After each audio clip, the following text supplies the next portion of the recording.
Olá, galera! Sejam bem-vindos a mais um episódio aqui da Rio Podcast. Eu sou o Natan de Moraes, estou aqui com meu amigo Sérgio Henrique. Boa noite, galera! Vamos começar mais um episódio Rio Podcast. Hoje com um convidado para falar sobre conhecimento, para falar sobre a história, missão, lutas, conquistas, objetivo, estilo de vida, o que é morar no interior, entre outros assuntos. Como sempre, quero agradecer vocês que nos acompanham pela audiência. Esse conteúdo é feito com o maior carinho do mundo para entreter vocês, eternizar bons momentos, gerar um pouco de conteúdo. Nosso trabalho é voltado mais para um trabalho sério, um trabalho assim, sem script, onde nós, eu e o Natan, como ser humano, pergunta para o nosso convidado coisas comuns, coisas que a gente quer saber como uma pessoa qualquer aí. E esse bate-papo é descontraído, sinta-se convidado, o dia que você quiser também indicar alguém para vir até aqui. Exatamente. E não deixe de se inscrever no nosso canal, colocar aquele sininho lá para aparecer as notificações. Nos sigam nas outras redes sociais, Facebook e Instagram.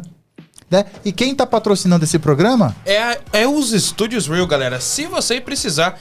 Cadê? Vou até colocar a nossa logo aqui. Se você precisar de vídeo cinematográfico pro seu casamento, videoclipe, vídeo institucional, vídeo marketing, galera, estou preparando aqui um conteúdo muito legal para vocês, um material que vai alavancar aí o resultado da sua empresa através do vídeo, beleza? Se você ficou interessado nesse anúncio aí, entre aqui em contato comigo, que eu tenho certeza que eu vou conseguir te ajudar.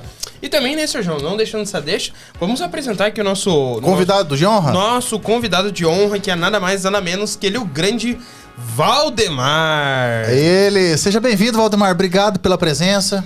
Eu agradeço ao Natan pelo convite. Serginho, prazer em estar aqui com vocês. Estamos aqui no norte do Pioneiro, né? Com certeza. Que bom, cara. Que bom ter você aqui hoje, com essa disposição, com esse carisma de menino, com esse jeito simpático de ser. A gente se conheceu, tem aqui uns 3 minutos, 2, 3 minutos, já estamos se familiarizando, a gente já está aí com a identidade... Fixada, né? Aguçada, um bate-papo. Parece que o assunto hoje vai ser bom. Obrigado por sair do conforto da tua casa e dedicar esse conteúdo da sua cara, né? Pra vir aqui oferecer esse conteúdo legal pra nossa sociedade como um todo.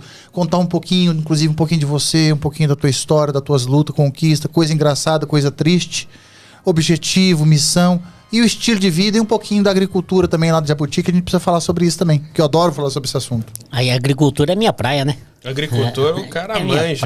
Minha praia. Rapaz, você vê como é que o homem já foi falar de agricultura, o bicho já viu um sorriso. Aí tem conteúdo, hein? Aí tem conteúdo. Você pode perguntar até o pH da terra que vai ser voltado. Isso, é desse tipo. Esse tipo de dinâmica de pergunta você pode fazer pra esse cara, nesse nível aí hoje, cara. E que análise de solo não falar, a planta me conta. Vai olhar pra ela. Rapaz, top, Valdemar. Entendeu, né? Você é 10. Rapaz, o Cê bicho viu o nível, né? O nível e aí tem conhecimento, hein? Tem conhecimento. Você é engenheiro agrônomo? Eu sou técnico em agropecuária e com 8 especialização em nutrição de planta. Olha que conhecimento, cara. E você vê que ele tá falando isso aí de currículo, só que nada como a experiência de vida e a experiência de campo e a experiência local. Porque você, inclusive, como eu, sabe que cada realidade, cada microclima é uma realidade. Então, muitas vezes a gente fala, Natan, e as pessoas se confundem e conspiram pensamentos assim. Eu trabalho com área de venda rural, viu, Valdemar? Não sei se você sabe, tem um trabalho aqui da Imobiliária Baiti. Comentei com ele aqui no off. Que é onde a gente faz divulgação de chácaras, sítios, fazendas aqui na nossa região, as pessoas buscam vir pra cá. E muitas vezes a pessoa, Natan, ela fala assim, eu sou louca pra ir aí e eu quero plantar cacau. E não tem nada a ver, a pessoa tem a terra dela, ela vai plantar o que ela quiser. Só que tem coisa que tem a ver e tem coisa que não tem a ver, né? Cada microclima, cada região, altitude, né? Cacau indica o local para plantar, tranquilo. Lá na Bahia. Lá na Bahia, exatamente. Exatamente, isso que eu ia falar pra você. Ô, Valdemar, a primeira pergunta que eu queria fazer pra você, entre outras, não vamos fazer um bate-papinho descontraído, coisa e tal, mas eu queria saber assim, você mora na cidade de Jabuti. Sim. Que é a capital paranaense do morango. Que eu considero uma das cidades mais agradáveis e lindas e gosto demais da população de lá, um povo muito querido. Queria mandar um abraço para todo mundo de Jabuti, com o maior carinho do mundo. Ô cidadezinha limpa, cidade organizada e pessoas humildes, queridas. Amo a cidade de Jabuti. O Natan veio para nossa região que ele comprou uma chácara lá em Jabuti. Foi o nosso primeiro que eu fui visitar quando eu retornei para Jabuti há 1 ano. Aí, ó. Como é que Deus é bom. A gente tava falando sobre maracujá, o projeto para poder tratar o solo lá do sítio, enfim. E daí surgiu a oportunidade de... Quase um ano depois a gente tá aqui nesse bate-papo super legal. E eu gostaria de conhecer um pouquinho mais sobre o Valdemar. Quem que é o Valdemar? Que ele faz? Onde ele cresceu? Aqui nos bastidores a gente comentou que ele falou assim, Natan do céu, eu já morei em cada canto do Brasil que você pode pensar. E aí, conta a tua história, a sua jornada um pouquinho pra nós, velho. Ah, isso é fácil, né? Eu sou nascido e criado em Jabuti, mas eu saí de casa com 16 anos. Fui estudar. Meio contra a vontade do meu pai, que ele queria que eu ficasse no sítio, né? Mas sou nascido no sítio, criado no sítio. E fui pegar na enxada com 7 anos de idade. Até meus 16 eu estava no sítio. Aí eu fui pro colégio agrícola, 83, me formei em 85. E desde o dia que eu me formei em técnico agropecuário, eu não fiquei nem um dia desempregado, viu? Ai, que Isso bênção. é uma verdade. Primeiro que você é trabalhador de verdade. Não é nem por currículo, é porque você é um cara que trabalha mesmo. Nasci na roça, né? Aí fazer o que gosta não tem preço. Aí meu primeiro emprego foi na Canorp, antiga Canorp, que tinha que invadir. E eu trabalhava na Canorp lá em Jabuti. Na Canorp prestei concurso na Cativa, fui pra Londrina, e lá fiquei um bom tempo.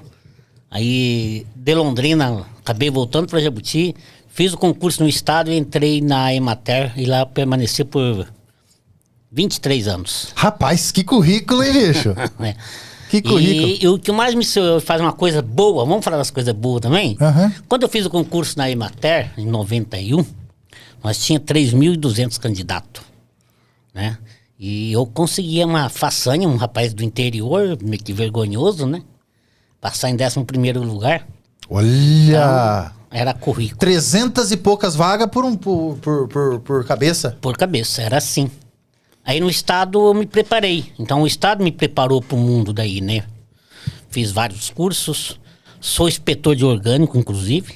Faço certificação de orgânico. Olha, já quero começar, né? Depois vai ter assunto pra nós falar, bicho. Aí nós certificamos para orgânico, fizemos. Eu não sou daqueles técnicos que, apesar de eu ser um secretário de Agricultura, Pecuária e Meio Ambiente, eu não sou secretário de escritório, tá? Eu sou secretário de ir pro mato. Parabéns. dou Parabéns. Que fantástico. Então eu não tenho vergonha de falar. Eu tô lá para acompanhar o produtor.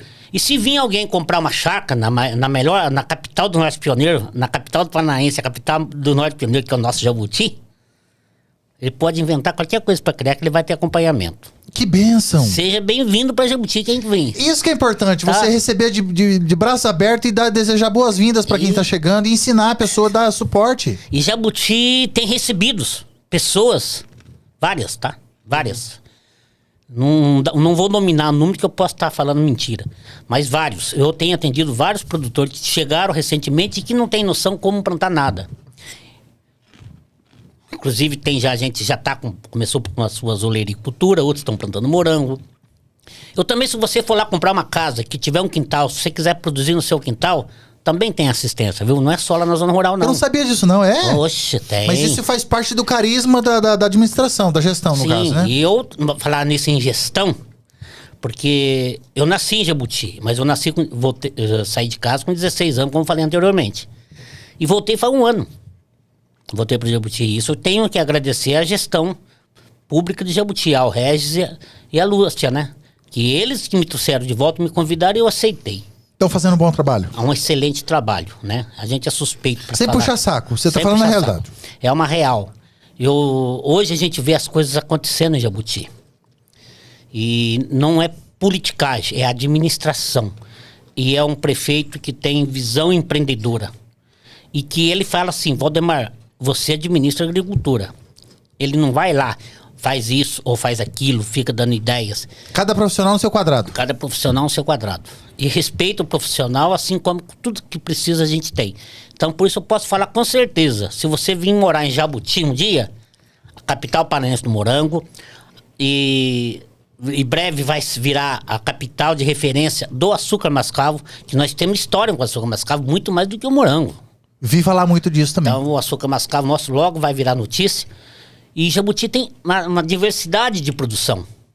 Não é porque é a capital do morango que só planta morango. Lá nós plantamos de tudo. Nós temos café, nós temos olericultura, frutas e verduras bem diversificadas. E nós estamos lá para fazer diferença, né? E voltando um pouquinho para minha história, então depois que eu fiquei no estado, Eu saí da Emater em 2008, virei gerente no mercado municipal lá em Curitiba. Eu queria... Por que você quis sair do estado, Valdemar? Primeiro que a Emater não me deixou usar do meu direito que eu tinha, de pedir licença sem vencimento. Porque eu sempre fui um profissional e nunca fui filiado em partido político nenhum. E na Emater tinha isso, né? Você consegue as coisas quando você tem um bom padrinho político. Ouvi falar disso também. Existe muito até hoje, né? Aí eles não quiseram me dar licença para mim sem vencimento.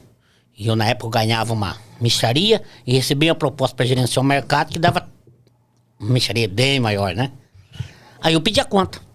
Aí eles não aceitaram, me deram 3 meses de férias, um mês de férias estava vencido e 3 meses de licença prêmio. Aí eu pedi a conta isso aí. Não voltou mais. Não voltei mais. Aí eu virei... Saiu de cabeça erguida. Vixe, fui aprender como gerenciar um mercado. Aprender o que é comercialização, né? E eu falo que sim, que eu nunca fui poste. Poste que você entra no lugar e fica ali pro resto da vida, né? Eu sempre fui meio chamado de cigano. Eu fiquei 1 ano, não era aquilo que eu queria. Eu tinha uma empresa de planejamento, tenho uma empresa de planejamento, ela tá inerte, eu não tô trabalhando com ela. E fui convidado a fazer consultoria umas fazendas na Bahia, né? Na região de Porto Seguro, e lá fiquei 2 anos. Uma fazenda lá em Belmonte, nós tinha 4.800 hectares. Lá atuava em que segmento? Mamão, maracujá e abacaxi. E também pecuária de corte com confinamento de boi. Aí isso, falei assim, não, agora eu vou descer pro Paraná, venho plantar tomate, uma grande quantidade. Aí falei assim, agora eu quero aprender a mexer com soja. Aí eu fui para Campo Novo do Parecis. Era a cidade mais próxima da fazenda que eu tava. A fazenda que eu tava dava 150 quilômetros. Eu tava a 100 quilômetros da Bolívia.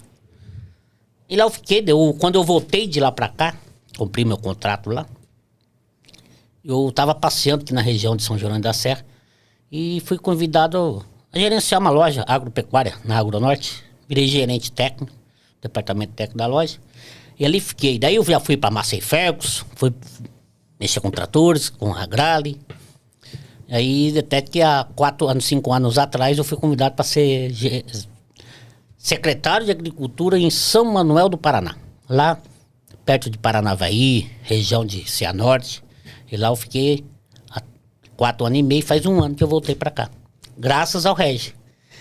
Mas você já sentia saudade, esse negócio de desejo de voltar? Sim, porque meu pai e a minha mãe moravam ali, né? E eu falei assim, eles estão no fim da idade, já de velha. Minha mãe 85 anos, e a minha mãe 86 e meu pai 85. Eu sempre vinha visitá-los 2, 3 vezes por ano, mas era muito estrada, né? E quando eu fui convidado, eu vim conversar, e não foi dinheiro que me trouxe de volta. Tanto que eu vim para Jabuti para ganhar menos que eu ganhava lá. Uhum. Né? E o meu escritório lá em Jabuti era de frente com a casa dos meus pais. Nossa. Então eu via eles todo dia, né? Uhum. E uma das partes tristes da minha vida que aconteceu, porque em 1 ano eu perdi meu pai e minha mãe. Mas a parte alegre é que eu consegui conviver o restinho dos tempos com eles. Né? Olha que coisa. A minha mãe morreu dia 22 de janeiro e meu pai dia 7 de julho. 2 dias antes da minha mãe fazer 87 anos. Mas ele foi atropelado, foi morte natural. Foi aquele acidente que deu. Sim, foi. Caramba. Foi meu pai, né? Caramba. Ele faltava 10 metros para chegar na casa. Ele, desde o dia que a minha mãe faleceu, sabe um pouquinho de história da família? Pode falar, sinta-se à vontade. Ele, desde o dia 22 de janeiro até o dia que ele estava em vida, ele ia todo santo dia no cemitério rezar o terço para minha mãe. E nesse dia ele estava voltando do cemitério. Ele parou para conversar com o vizinho na beira da rua, né? Aí veio um carro numa rua totalmente deserta, às 7h40 da manhã, passou por cima. E carregou ele uns 10 metros e jogou, ele caiu e bateu a cabeça no meio-fio. E ele morreu. Então foi uma coisa triste que aconteceu. Então 2022 para mim é um ano para ser esquecido nessa parte. Mas na parte profissional, não. As coisas estão acontecendo. E hoje eu moro na casa do meu pai. Eu me sinto abençoado de estar morando na casa que ele e a minha mãe viveram muito tempo. Eu tô lá. Você sente a presença deles ali? Eu sinto uma paz muito grande. Que bênção. Foi isso que me trouxe. Então a gente sabe que a minha mãe, Deus preparou a gente pro fim.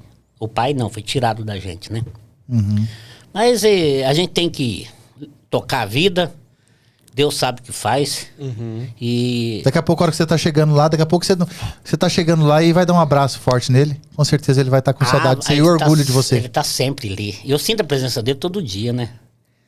Então, e Jabuti, pra mim, eu agradeço de novo o Regis, porque graças a ele eu voltei pra minha terra.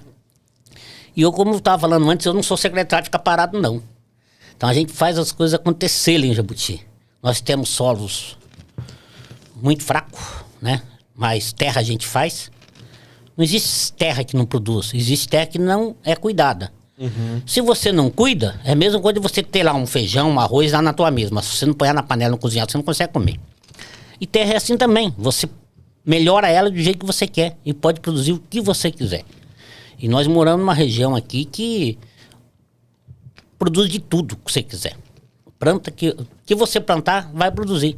Solo a gente faz.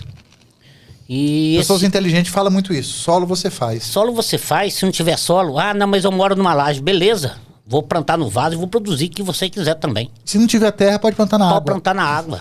E na minha casa eu tenho uma produção na água, que é hidropônica. Tá lá na minha área, para quem quiser ver. Mas se você for no meu quintal, também tem no solo.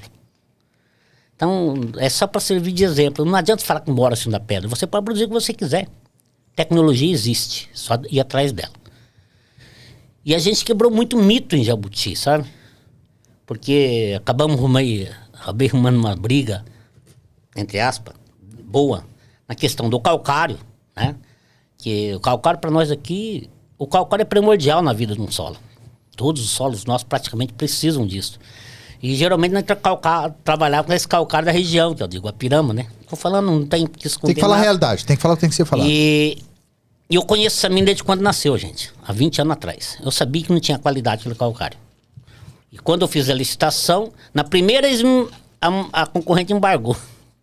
Contar de coisa pública não é fácil não, viu, gente? Aí eu atrasei tudo, aí ganhou a licitação. Quando a pessoa me ligou para entregar o calcário, porque assinou o contrato, tudo. E ela me disse, aonde que eu vou descarregar o calcário para você? Eu falei assim, depende da onde vir. Eu não sei de onde vem o calcário. Se vir de Santo Antônio da Platina para cá, você vai descarregar em tal ponto. Agora, se vir de Castro, Ponta Grossa, descarrega no outro lado. Porque eu não queria que atravessasse os caminhões por dentro da cidade descarregado, né? E ela falou, não, vai de Guapirama. Eu falei assim, como assim de Guapirama? Eu já troquei na pessoa, né? E ela, foi de lá que eu vou entregar. Falei, mas esse calcário de lá não atende às minhas necessidades, da qual eu fiz a licitação. Eu até comentei com ela, você viu as qualidades do calcário? Você viu o que eu pedi naquele calcário?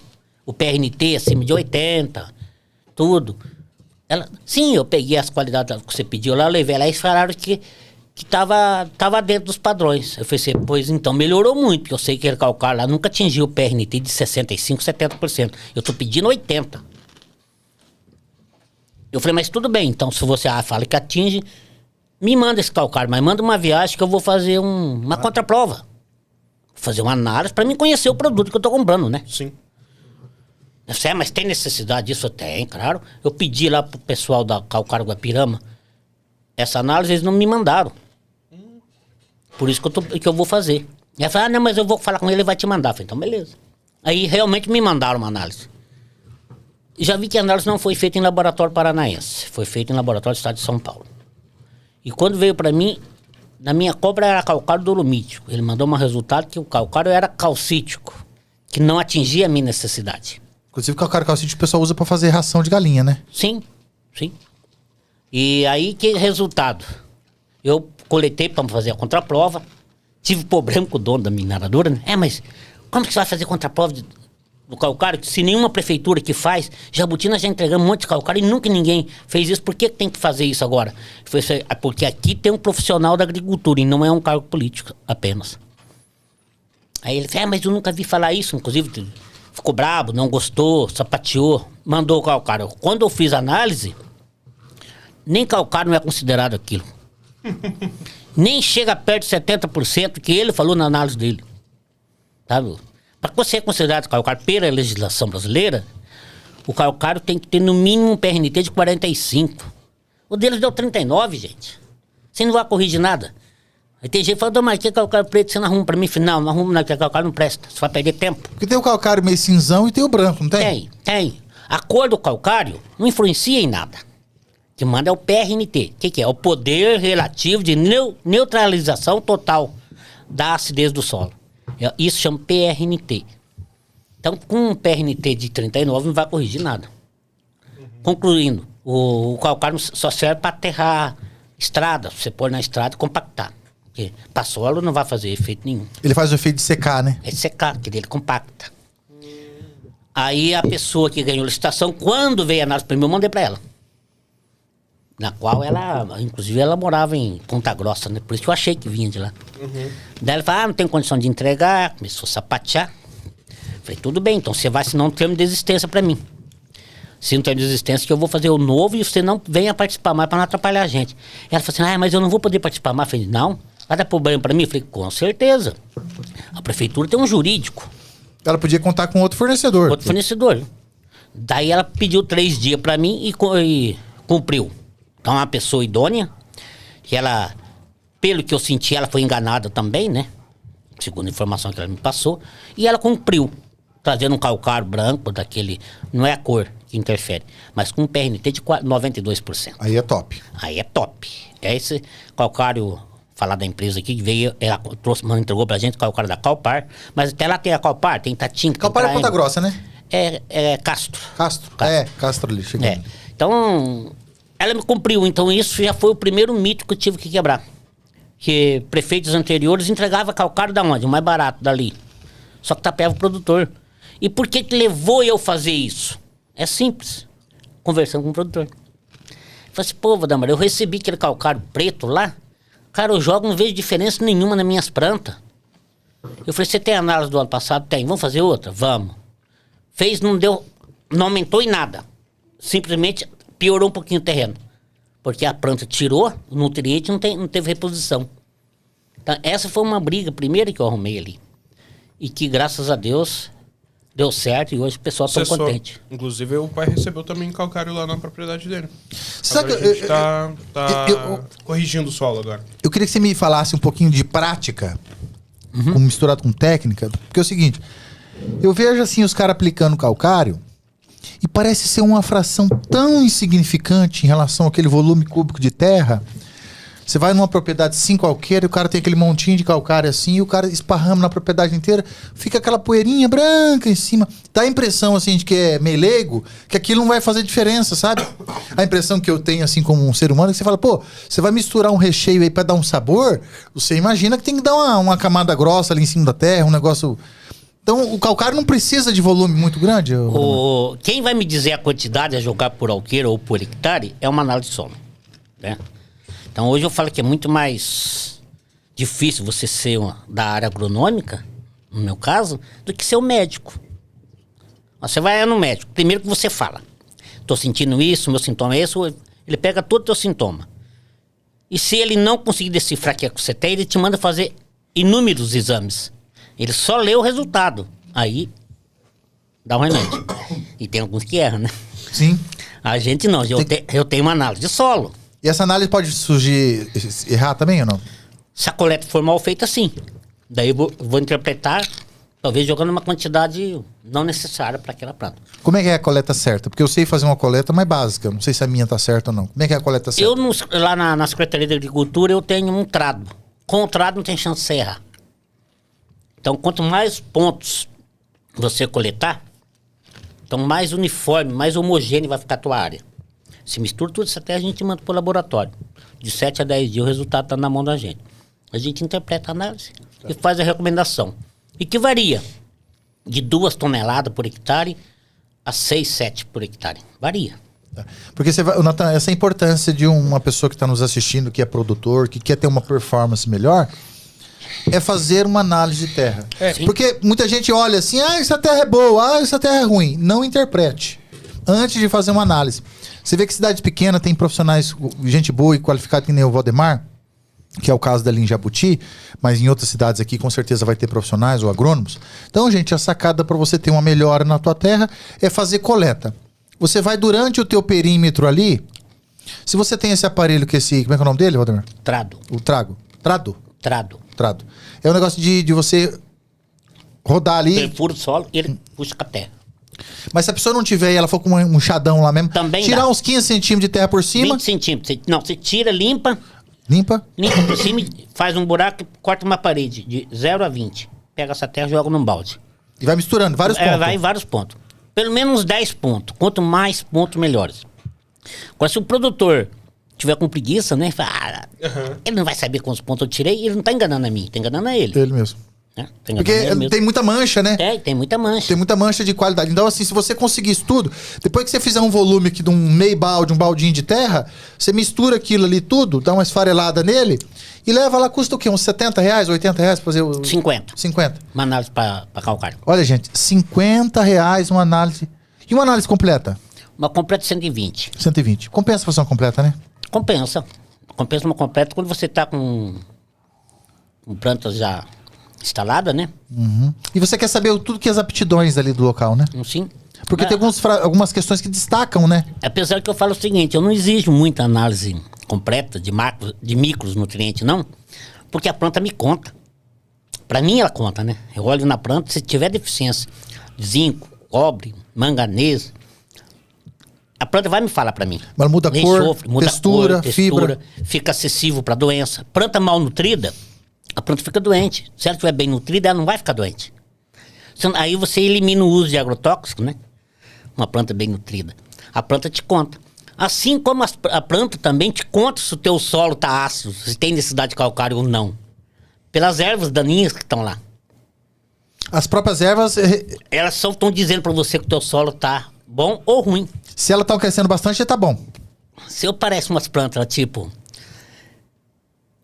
agora as palavras vai sumindo, mas eu tenho plantas que só dá em terra boa. E outras que só dá em terra ruim. Começou a aparecer o gonchuma demais no teu terreno. Olha, gente, presta atenção. Isso aí é sólido compactado. Alecrim do campo. O alecrim do campo. Outra que fala que é a compactação. É a grama seda, onde vira muito trator. Uso contínuo de grade Roma. Logo dá o pé de grade. As primeiras passadas de Roma, corta 20 centímetros. Aí chove, a chuva leva, vai embora, porque não tem conservação de solo, que a maioria do pessoal hoje esqueceu das curvas de nível, que é muito importante. E aquela terra vai lavando, né? A primeira vez cortou 20, na segunda corta 15, na terceira corta 10, depois tá cortando 50 quando tá rapando o terreiro lá do ilhado. Aí a planta não vai penetrar nesse pé de grade. 3, 4 anos de uso consecutivo do mesmo implemento é problema. Então Tem que mudar o implemento tem aí. que mudar o implemento, nós temos que descompactar esse solo. Né? Aí começa a nascer muito aquele leiteiro, amendoim bravo. Gente, isso aí é falta de zinco. Ah, muito picão. Tá? Nossa, tem muito picão preto. Falta de zinco. Rabo de burro. Rabo de burro é terra totalmente degradada. É degradada mesmo. Então nós vamos precisar de acertar esse solo. Então com uma análise de solo eu consigo ver isso. Cada braquiária fica falhada, amarela. Pode ser falta de nitroente, né? De nitrogênio. Se você corrigiu, ela continua. Muitos vendedores chegam lá e falam, não, é só... Trocar semente. Só jogar ureia. Mas às vezes é falta de enxofre. E daí? É. E outro fala que a sementeira tá velha também. O cemitério tá velho, tem que reformar, né? Então tem coisa que você... tá lá, a planta te conta. Você, poxa, socorro, né? O pessoal, o que nós estamos falando aqui, para quem está nos assistindo, é o seguinte.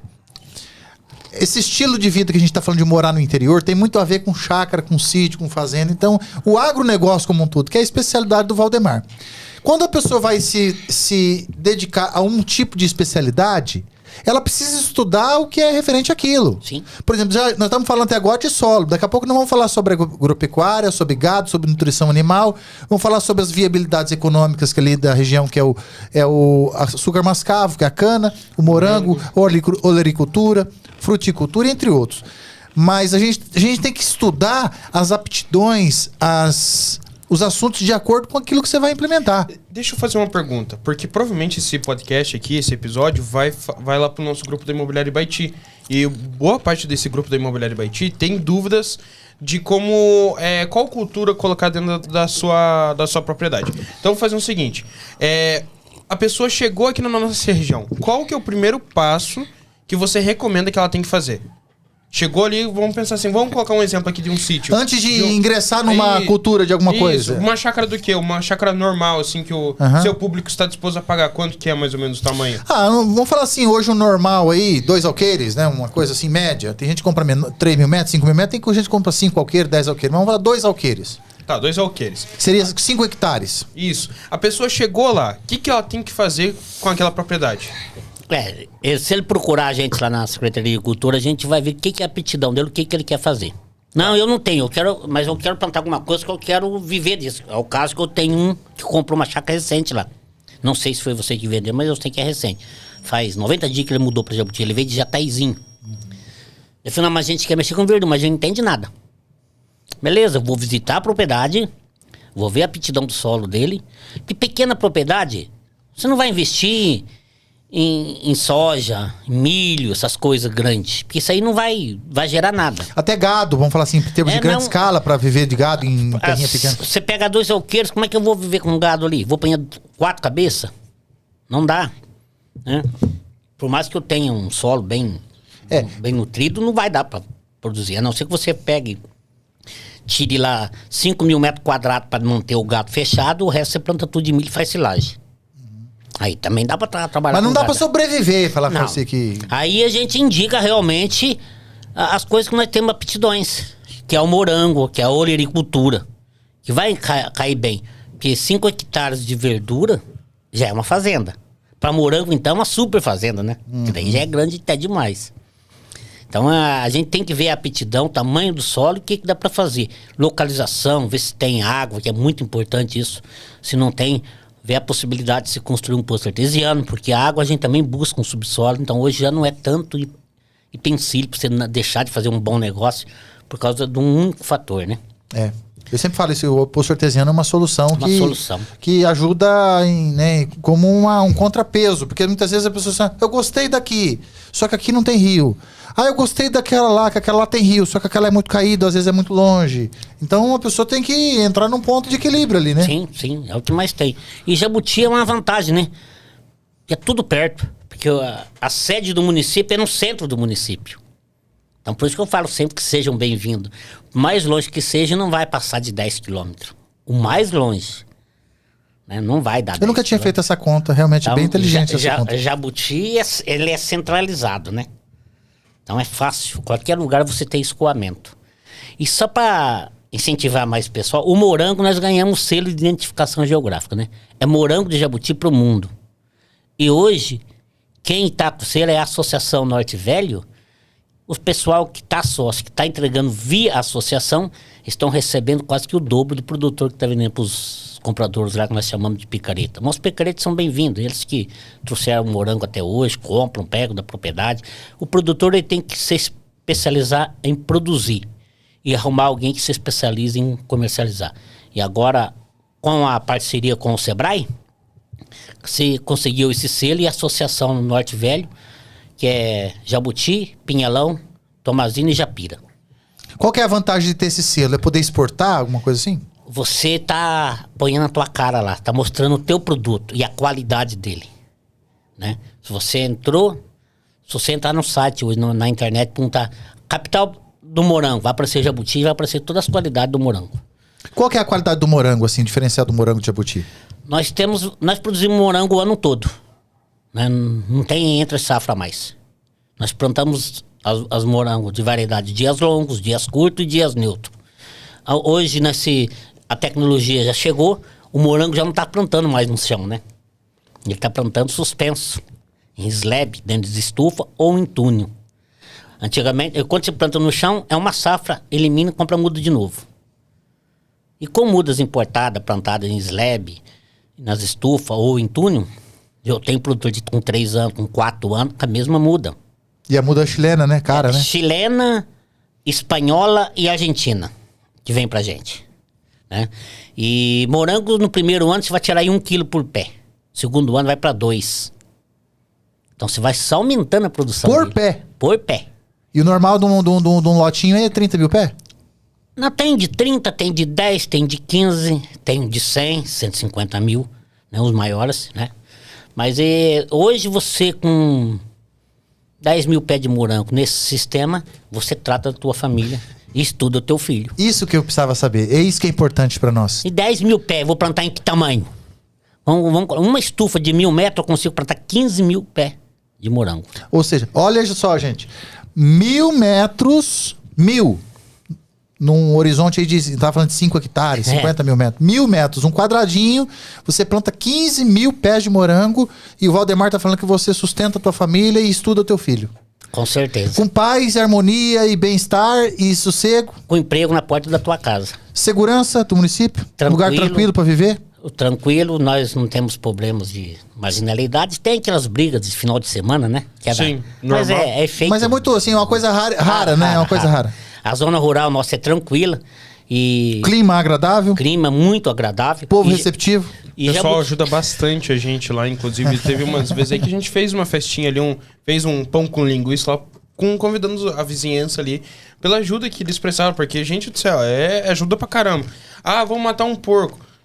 Ninguém sabe matar porco lá em casa. Aí quem chama? Chama o nego, chama o pessoal lá, É isso lá mesmo. da vizinha. Pessoal prestativo, né? O pessoal ajuda pra caramba. Então o pessoal vem de fora, tá estranho, porque o pessoal chama muito, chega pra dentro de casa, é um pessoal prestativo, né? Isso que me encantou aqui, sabe? Eu vim de Londrina, morei em Londrina a vida toda, daí eu até morei um tempo em Rolândia, que é do lado, mas eu vim pra Ibaiti aqui, tô apaixonado pelo lugar aqui, sabe? Com a prestatividade do povo. E morango tem história, Jabuti. Por que o morango entrou? Como é que foi essa história do morango entrar em Jabuti? Então, o morango, ele chegou em Jabuti em 92, né? E, inclusive, em 93 foi que eu ajudei a escrever o primeiro livro de nutrição de morango. Caramba. É, em 93. Não tinha nascido ainda, né, Natália? Não, estava... Você ajudou a escrever esse livro? Isso. Tenho lá como autor. O morango começou em Jabuti. Jabuti estava com 3.100 habitantes. Isso nessa época. Quando o morango começou em Jabuti, são pessoas de Jabuti que tinham ido embora para o estado de São Paulo, aprenderam com a cultura lá e acabou voltando e começou a plantar morango ali. E isso foi crescendo, foi criando corpo. Então, resumindo, hoje nós temos quase 6 mil habitantes em Jabuti. Jabuti foi um dos municípios que mais cresceu comparado de 92 até hoje. Então, Dobrou. há 30 anos atrás, hoje dobrou a população. E Jabuti tem uma coisa que eu consegui ver isso nessas minhas viagens, nas minhas andanças, que nós temos uma população toda no sítio. Nós não temos sítio vazio. Porque da cidade que eu vim lá, que eu era secretário, tinha 167 propriedades rurais, mas não tinha ninguém morador na zona rural mais. Tá tudo morando na cidade e que ia para a propriedade. Jabuti é o contrário. Tá todo mundo morando na zona rural ainda. Nós temos muitos moradores na zona rural e o mais importante, nós temos pessoas jovens na agricultura. Isso graças ao morango. Porque se a gente for pensar hoje, quem que tá na agricultura, gente? Pessoas acima de 55, 60 anos. Esse povo vai parar. E quem que vai produzir alimento pro povo? Jabuti tem uma vantagem, que eu tenho jovens na agricultura.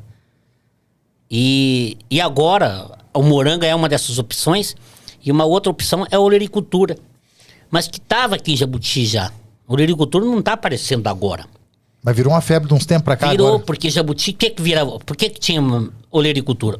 Terminava o morango agora em outubro, começa a chuva, e ele ia voltar a plantar morango só em março do outro ano. Então dá um vácuo muito grande. E como que ele vai se sustentar nesse período, quem plantava só morango? Aí o que ele aproveitava? Arrancava o morango e plantava verdura. Mas ele vende assim aleatório, ele planta sem saber se vai conseguir vender. E isso foi um problema, é um problema ainda em Jabuti, hoje. Ele plantava, às vezes entregava pro comprador lá, entregava o mês inteiro sem saber o preço. Aí o cara paga do jeito que quer, né? E ainda dá um cheque lá pra frente. Ou entregava lá no Ceasa, por exemplo, vou falar assim, aleatório. Tava R$50 a caixa. Ele recebia 20. O atravessador que tava ganhando dinheiro em cima dele. E não é só o atravessador de Jabuti, é da região. Não estamos aqui crucificando nenhum atravessador, nenhum. Todo mundo merece ganhar o teu, mas um Sim. exemplo, tem questão de justiça, né? Tem em cima questão de disso. justiça. Esse foi um do outro fator que eu comecei a intervir agora como secretário. Tive o contato com um grande comprador de uma empresa, Select Green. Podem pesquisar, pessoal. Podem pesquisar Select Green na internet, vocês vão ver quem que é essa empresa. Essa empresa ela fornece para grandes redes de supermercados de São Paulo e Rio de Janeiro. Pão de Açúcar, Walmart, Big, essas grandes empresas, elas entregam produto diferenciado. Então fechamos uma parceria com eles. Agora o nosso produto vai estar o nome do agricultor lá no Pão de Açúcar. Olha, Vai estar lá, que vai ser com o selinho, tudo certinho dele, direto de Jabuti para São Paulo. qual que é o tempo de vida útil do morango ali, depois que colhe? 7 dias. 7 dias. Então tem que ser papo. É papo. Só que nós vamos trabalhar com lericultura, com tomate, pimentão, batata doce, berinjela, jiló, o que você imaginar de legumes, vai sair de Jabuti. Mas como eu não posso ter um comprador, só quem tem um não tem nenhum, né? Quem tem dois tem um, eu tenho um segundo comprador. Esse primeiro, ele pega produto padrão. Ele não quer pimentão de 400 gramas. Ele quer pimentão de 150, no máximo 200 gramas. Gente, acabou essa de produzir pimentão de 700 gramas. Aí uma família pequena chega lá, um pimentão 700 gramas desse tamanho. O que ele vai fazer com isso na casa? Ele vai comer metade, o resto vai jogar fora. Verdade, falou tudo. Né? Então, eu tive agora semana passada no Mufato, em Londrina, e lá eles têm pimentão empacotado a vácuo, assim, na embalagem dele, 1 a 1, não é de punhado. 1 a 1,99. Eu tenho até uma foto que é impressionante.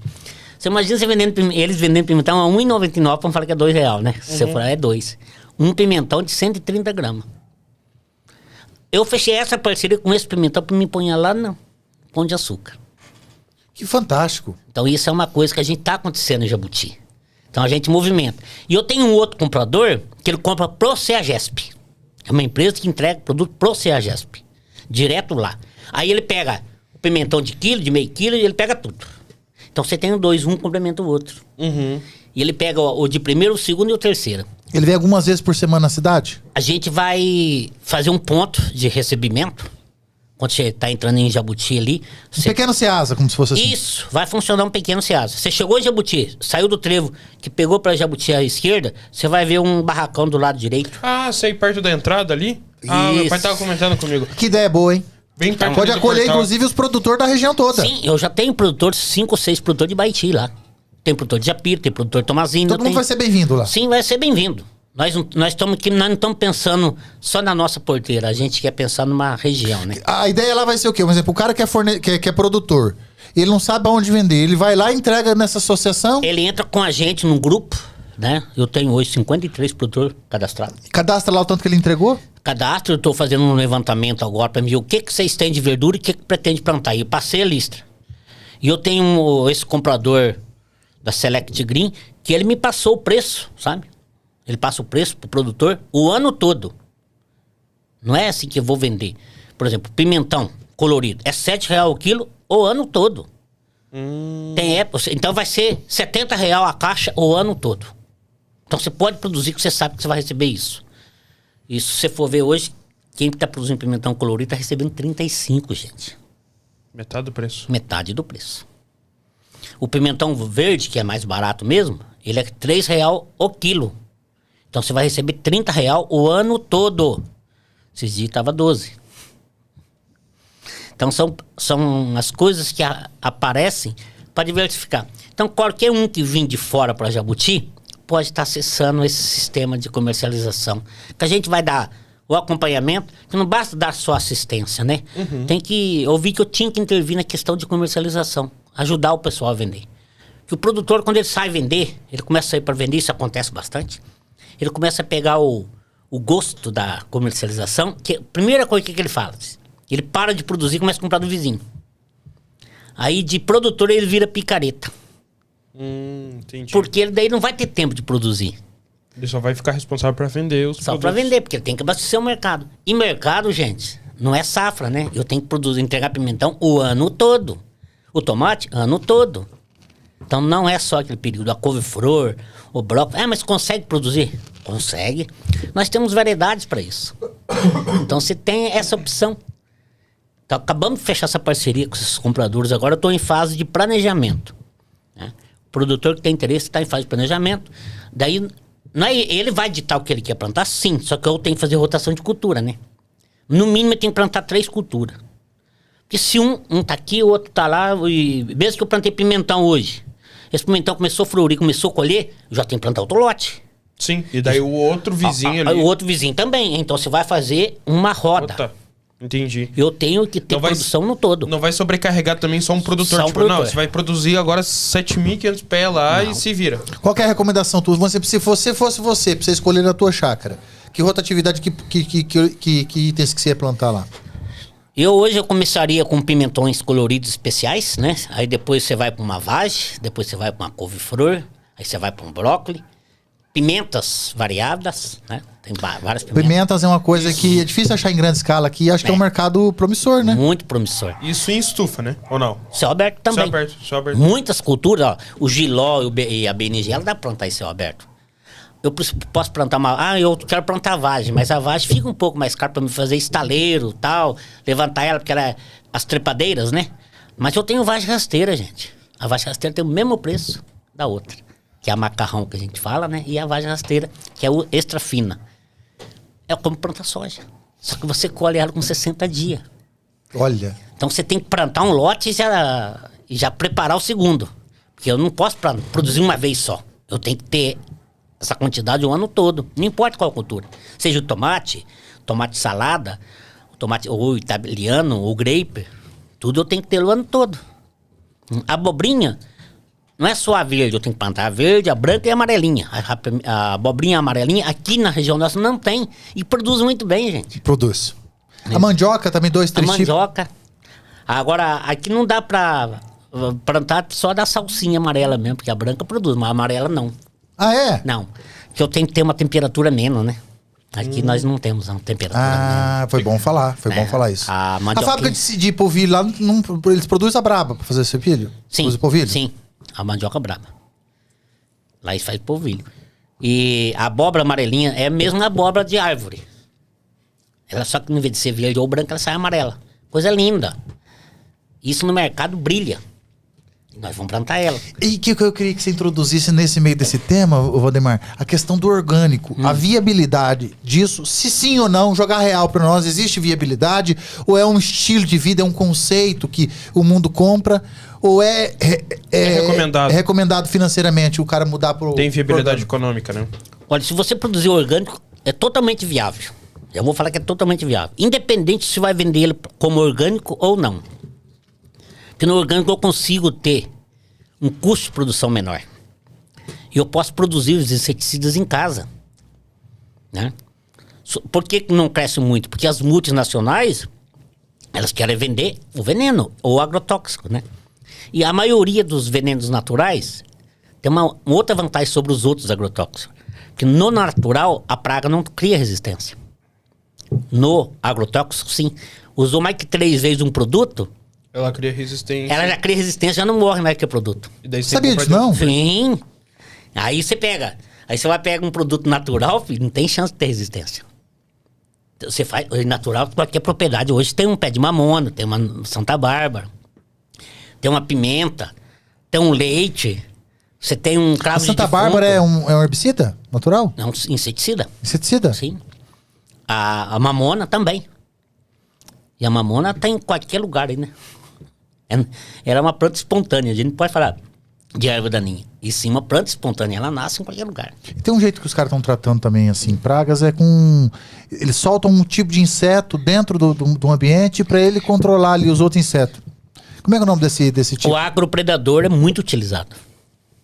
Agropredador. Só que você usa dentro de estufa, em ambiente controlado. Dentro de estufa é melhor ainda, né? O efeito é muito... Você tem mais resultado, né? Sim, muito mais resultado. Mas o orgânico você produz em qualquer lugar. Se você for um bom produtor convencional, você será um bom produtor no orgânico. Só que no orgânico você tem que usar um pouco mais do seu conhecimento e preparar esses inseticidas naturais, os fungicidas naturais, que a natureza te oferece e não te cobra nada. E são efetivos, funcionam. Tem que preparar. Agora, antes de tudo, você tem que preparar o solo. O solo é a mãe de tudo. É a infraestrutura da tua produção. Terra sadia, planta sadia. Vamos partir desses princípios. Tá. Nutriu ele vai te responder. E planta bem nutrida, nem inseto entra direito. Porque ela tem resistência. Ela consegue reagir. Aí a gente pode adotar o sistema de manejo, uma cultura orgânica, plantando plantas companheiras. Tem planta que uma ajuda a outra. Chama-se alelopatia. Top, hein? Top Tá? esse assunto. Aí quando você faz isso, uma planta protege a outra, a praga não vem. E se usa muita arruda, alecrim, usa cebolinha. Além de tudo, que tem plantas O que... fumo também se espanta, né? O fumo, ele faz um inseticida. Não é muito aconselhado no orgânico, porque ele vicia. Ele tem nicotina. Ele vicia a planta. Sim, daí os efeitos são... Ele dá efeito nas 2, 3 primeiras vezes, depois ele começa a cair a eficiência, por ser nicotina. Como é que é o nome daquele matinho que parece uma erva cidreira também que o pessoal usa? Como é o citronela? Citronela, muito bom, né? Se você tem problema, ó, uma dica, ó. Se você tem problema de rato, barata na tua casa, ou no teu paiol lá de milho, planta, além de citronela, hortelã. Rato, não gosta de hortelã. Verdade, minha mãe viu isso daí. Ela começou a plantar tudo em volta de casa. Os ratos tudo sumidos. Sabe por que rato não gosta de hortelã? Que rato vem da onde? E a barata vem da onde? Do esgoto. Do esgoto. Negócio de coisa suja, fedorenta. E citronela e o hortelã tem cheiro de limpeza. Aquele eucalipto cheiroso, se você fizer aquele chá dele, uma água dele pulverizar a casa, nem pernilongo quer ir lá. Que dá cheiro de limpeza. Então cada um tem um ambiente que quer. Só você cuidar. E plantar plantas companheiras. Tem plantas que não dá pra ter dentro de casa, e outras sim. Né? Eu só não aconselho pôr muita planta dentro de quarto, viu, gente? Se apagou a luz, acabou a luminosidade, a planta, que ela não vai mais fazer fotossíntese, ela vai, em vez de ela pegar o gás carbônico, ela vai gerar o gás carbônico. E você pode, sim, ser sufocado por falta de oxigênio. Se for um quarto muito fechado, com plantas lá dentro. Sabia disso, não? Sim, claro. Planta sem luminosidade não faz. Não faz CO2, né? Não faz CO2. Daí ela não tira o oxigênio e transforma em CO2. Aí precisa de luminosidade. Se a pessoa ficar um dia trancado num quarto cheio de planta lá com tudo escuro, Você pode morrer. passar mal. Morrer, não vou dizer que você morre assim, que isso tudo é cumulativo. Mas você vai causar um dano no seu organismo. Caramba. Sim, você pode causar danos. É que nem falar, o agrotóxico é um perigo. Não vamos comer tomate, tem muito veneno. Tem uma época, tinha um mito em cima do morango, assim, um tomate. Gente, isso é mito, né? Claro, nenhum veneno que você passar no tomate vai te matar de cara. O acúmulo. Né? Mas ele é cumulativo. Não fez mal, não intoxicou hoje. Eu não preciso disso, não uso EPI. Esse é o problema dos nossos produtores. Não usam EPI para pulverizar. Não importa se o produto é natural ou é agrotóxico. Tem que usar EPI, que é o equipamento de proteção individual. Porque nada vai te matar de cara. E engana-se quem acha que tem que beber ou sentir cheiro. Todo que é intoxicação por agrotóxico é pela pele, gente. É pele. Isso é um perigo, isso é cumulativo. Aí quando passa lá 50 anos, 60 anos, o cara pega um câncer, dá problema de rim, começa a fazer as quimioterapias, fazer a transfusão de sangue, porque o rim não está funcionando. Aí eles vão estudar a causa. Aí a ciência pega uma causa que não tem nada a ver, mas vê o histórico dele, o que ele fez. Não se protegeu quando tinha saúde, depois paga caro lá na frente. Esse cuidado tem que ter, gente. Usar Máscara, óculos, roupa, macacão, luva, macacão, tudo. Tá? A palavra já fala, é veneno, né? Ô, gente, já vem uma caveirinha lá. Existe alguma solução para grandes lavouras, em grande escala, em termos de recursos, assim, herbicidas naturais? Ou não? Isso aí em grande escala já é conversa diferente. Herbicida natural até existe maneira de fazer, mas não tem eficiência. Alta eficiência. Você consegue fazer o seguinte, e a gente faz a base de repolho, né? Repolho azedo. Mas você quebra o ciclo da erva daninha. Você faz ela não ser competitiva com a tua planta. Que nada, a gente fala erva daninha, um mato que você tem carpir, porque se plantou soja da erva daninha. Não, a erva daninha naquele local é a soja, e não o mato que tá lá. O mato é natural. Né? Ele é uma planta natural do ambiente. A erva daninha é o que nós colocamos lá. Aí você tem que proteger ela, porque a erva daninha tem... O natural de lá tem mais poder de reação que a planta que você coloca. Aí você aduba, ela vai estar adubada, sai mais ainda. Na olericultura, a saída é fácil. Porque eu posso usar os mulching, eu não deixo o mato vir. Eu planto em cima da lona, no chão, não tem problema nenhum. Mas eu vi esses dias o pessoal... repete esse termo desses esmurge, como é que fala? Mulching. Mulching. Mulching, pessoal, é aquele... Você faz aqueles canteiros assim, né, Valdemar? Muito utilizado no morango também. Né? E nesses canteiros tem uns pequenos espacinhos onde que só a planta sai. Ele é um revestimento de A plástico. gente faz aquele buraco. Ah, vocês que fazem? Eu vi um negócio desse mulching aí com horta. O cara Sim. fazendo um curso, vendendo um curso esses dias na internet. Cebolinha, salsinha, tudo assim, ó. Plantio de tomate. Hoje. Aí, olha que legal. Deixa eu mostrar aqui, pessoal. Você consegue mandar essa foto aí depois? Deixa eu ver. Consigo. Não vai focar, acho que Sérgio. Olha, pessoal, que legal. São canteiros assim, e aí você consegue naturalmente tratar as ervas daninhas que... E tem uma performance, né, cara? Sim. Tem uma performance espetacular. É viável, então, economicamente? Não tenha dúvida disso. Eu tava falando do morango, aí, ó, pimentão. Olha que coisa linda. Esse é o pimentão vendido a R$2 no Mufato, em Londrina. Aí, pessoal.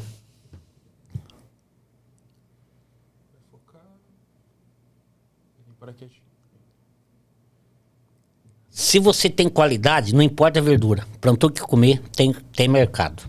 Mas tem que ter qualidade, tem que ter respeito com o meio ambiente, né? Adoro esse assunto, adoro esse assunto. Ah, sabe, eu acho que tudo tem que chegar num consenso. Eu acho que a tecnologia, Valdemar, o conhecimento, a informatização tá dando voz para muita gente. Esse é o plantio no slab suspenso. Que bonito. Deixa eu ver Isso aí é com substrato, tá? Aí, pessoal, morango plantado suspenso. Vou mostrar aqui para vocês, ó.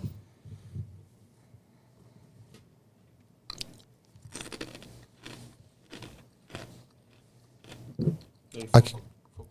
Que coisa linda. Sabe, a performance tem que existir. Todo tipo de negócio, a pessoa não pode ser mais mediana. Ela tem que evoluir, ela tem que estudar.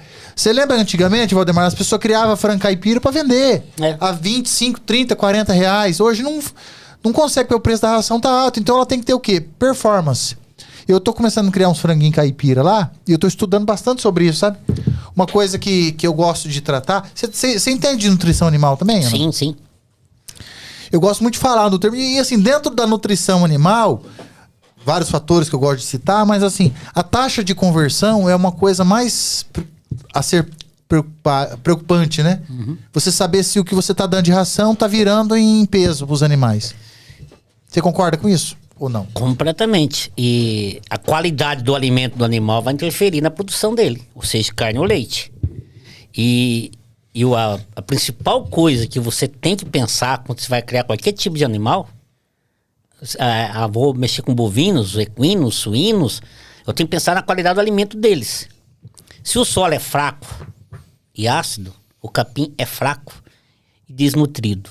O animal que fica ali, com certeza, uma vaca, quando cria, ela vai cair, vai perder bezerro, ela vai dar uma prenhez cada 2 anos. Agora, se você nutrir o solo é tudo, gente, é a base de tudo. Nutre o solo, faz as adubações corretas. Porque não é só problema de calcário, gente. O maior problema, depois do calcário que nós temos aqui, é a falta de fósforo no nosso solo, né? O solo brasileiro é deficiente em fósforo. E fósforo, ele tá ligado totalmente para enraizamento das plantas. E outra coisa que sirva de alerta, que a gente vê muito vendedores de adubo foliar por aí, né? Boca de planta é raiz, não é folha. A folha, ela é bomba sucessora. Ela tira o nutriente e traz e distribui para a planta. Se tá aparecendo doença e ela tá morrendo, você tá perdendo uma boca sucessora.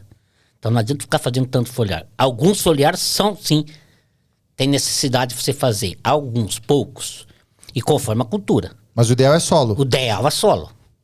Você tem que nutrir solo, sempre. Tem que usar... Hoje o recomendado de um profissional para uma nutrição, lógico que vai muito de análise de solo, porque a gente fica falando de ilusão. O que você acha dessa terra? Não, eu quero saber o que está no estudo na análise de solo dela. Mas vamos falar assim, o normal, a média hoje aí de uma nutrição de solo de alta performance, quem pensa em nutrição animal, chega a ser anualmente uma nutrição de solo? Primeira coisa, você vai pensar, vou fazer uma reforma de pasto. Tá, mas eu tenho deficiência de fósforo. Então não dá para jogar por cima. Tá? Fósforo é como se fosse esse celular aqui, ó. Eu ponho ele aqui em cima da mesa, eu joguei aqui em cima, daqui 3 anos ninguém vir mexer nele, vai ficar aqui. O fósforo é inerte, ele não desce. Eu tenho que misturar ele no solo. Assim como o calcário. Um calcário, ele ainda consegue descer no solo. Se eu jogar um calcário numa superfície e chover uma média boa de 1.200 milímetros no ano, ele vai descer de 2 a 3 centímetros. E se eu misturar ele com um gesso, eu posso fazer ele descer 6 centímetros. E a raiz da planta está a 20. Se for café, a 40. E se essa deficiência nutricional está lá embaixo? Então, vou mexer numa reforma de pastagem, beleza, fazer uma análise, vamos aplicar lá, vamos fazer um comparativo. Se eu tivesse uma análise que ela pediu para mim, eu preciso jogar 3 toneladas de calcário por hectare, em torno de 7 toneladas por alqueire, e 500 a 700 quilos de fósforo.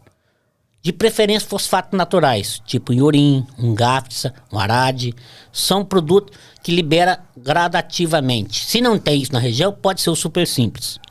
Isso é base de solo. Porque depois o potássio e o nitrogênio eu consigo fazer. Matéria verde? Matéria Eu verde. consigo fazer por cobertura. Cobertura. Que ele vai descer tranquilamente.